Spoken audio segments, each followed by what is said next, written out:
divergent Vikings fan. Look at what just happened. Nobody saw this coming, huh?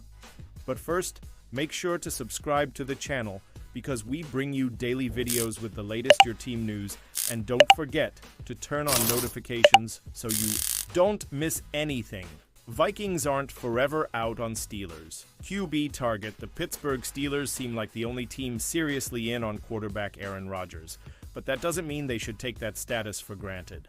The NFL offseason is chaotic, its players and decision-makers can change their minds quickly, and an infinite number of variables can change things between the later stages of free agency and the flurry of Sunday kickoffs in Week 1. It would behoove Pittsburgh to make good on Rodgers' interest and get a deal done as soon as possible.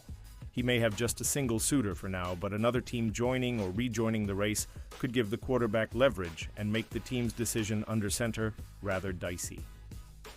Minnesota Vikings general manager Kwesi Adofo-Mensah revealed the Steelers could once again have competition for Rodgers' services. A player like him is always going to be in those conversations, Adofo-Mensah said about Rodgers on Wednesday, per Albert Breer.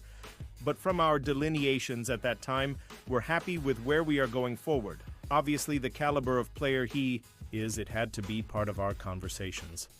Right now, we're happy with our quarterback room, Adofo-Mensah added. Minnesota was considered a dark horse landing spot for Rodgers. With Sam Darnold out of the picture, the need for a second quality quarterback emerged. Signing Rodgers would give Minnesota the opportunity to let J.J. McCarthy truly recover as long as necessary and provide him with an immeasurable mentor. Rodgers also seemed interested in the Vikings due to their strong supporting cast, complete with respected head coach Kevin O'Connell and receiver Justin Jefferson giving him legitimate championship aspirations. However, if McCarthy is ready to go, the need to sit him ceases to exist if they're high on him. He's starting, and there wouldn't be any room for Rodgers. That should give the Steelers the edge they need to lure him to Western Pennsylvania, but as Adofo-Mensah noted, things can change quickly in the NFL. For me to sit here and say anything is 100 forever, that's just not the job, Adofo-Mensah said, per ESPN's Kevin Seifert. Rodgers signing elsewhere isn't likely at this point, but it definitely doesn't help Pittsburgh to wait and see what develops. This is as much the quarterback's decision as the team's, but if the Steelers are hesitating, they could find themselves in trouble. Pausing this news just to say that if you want YouTube to keep recommending the latest Vikes news to you, it's very important that you leave a like on this video. Thanks. Now let's get back to the news. Vikings GM reveals details of Aaron Rodgers.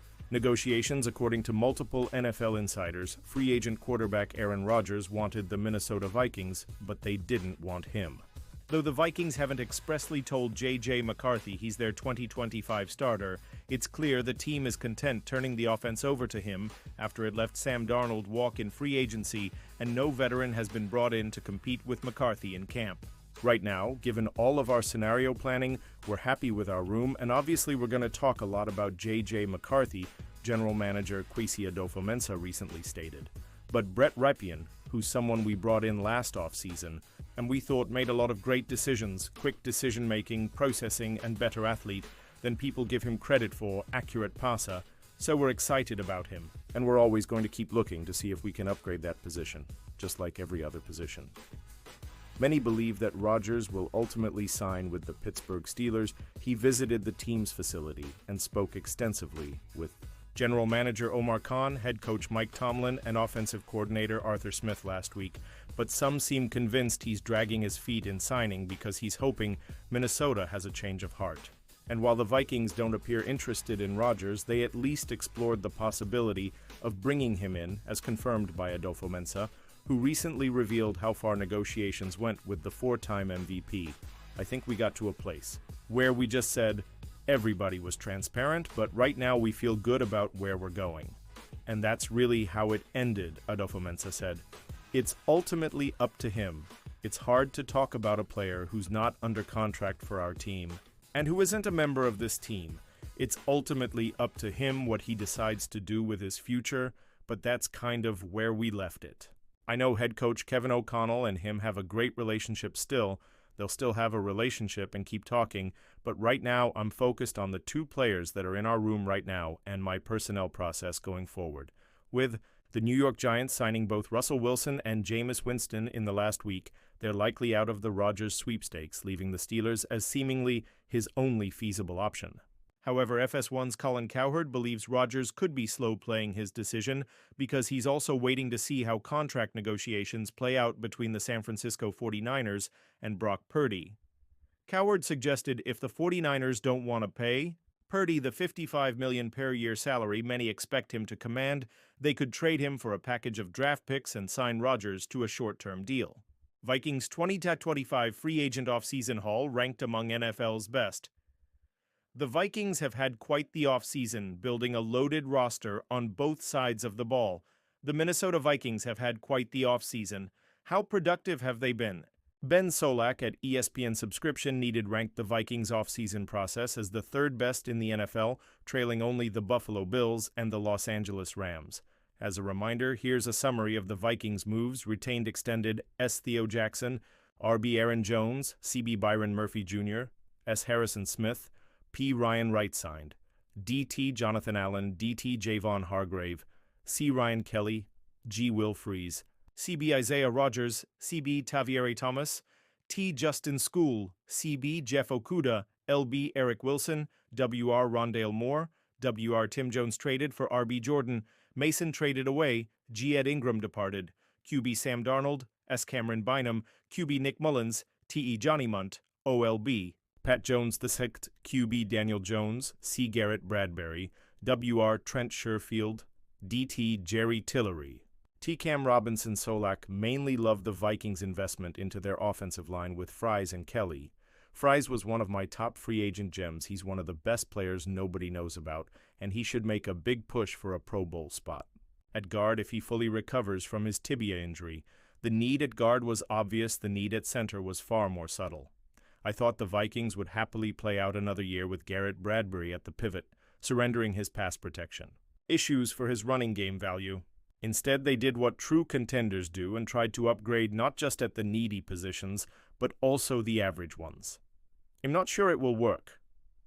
Kelly 31 is older than Bradbury 29, but it's a good risk to take. Personally, I think Kelly is basically a lock to be an upgrade from Bradbury. As long as he's healthy, he has a 9-year track record of being far superior in pass protection. The fact that Kelly and Freeze come with 4 years of built-in chemistry from their time as Colts teammates is an added bonus. What Solak didn't love was the price the Vikings paid at defensive tackle. In general, double-dipping at 3 technique opposite, Harrison Phillips is a shrewd approach, and both Allen and Javon Hargrave can provide an immediate impact. I did not, however, expect Allen to tip the financial scales at $17 million per year. The entire defensive tackle market came in above my expectation, so perhaps this was just the cost of doing business. Allen is now the league's 15th highest paid. Defensive tackle and Hargrave $15 million per year is the 18th, while Allen might have been more expensive than I expected, and Hargrave too, for that matter. The theory behind the approach is sound. I just wish it came at a smaller price tag. That's a fair critique. Both Allen and Hargrave are a bit on the expensive side when you consider their age and how much time they missed to injury last season, but at the same time, they're also very good football players when healthy. They filled a major need for the Vikings, who had the cap space to spend. Overpaying a bit for great players is something you can do when you have a quarterback on a rookie contract. In addition to the offensive and defensive lines, the Vikings reloaded their secondary, added a couple weapons to their offense in Mason and Moore, and brought in some key depth and special teams pieces. We want to build a type of team that could support a young quarterback who we're excited about being here, competing every day, GM Kwesi Adolfo-Mensah said on Wednesday. You don't know what January football is going to be like. You want to build the type of team that can win any type of game, and that's what we set out to do and will continue to do so as the draft comes. Elsewhere in the NFC North, the Lions ranked 4th on Solak's list, the Bears are 15th, while the Packers are down at 23rd. And now, Vikings fan, I want to hear from you. What's your opinion on this? Drop your thoughts in the comments. I don't know if you know this, but your opinion matters a lot for Vikes. I'll be back any moment with more Vikings news. Skål, Vikings!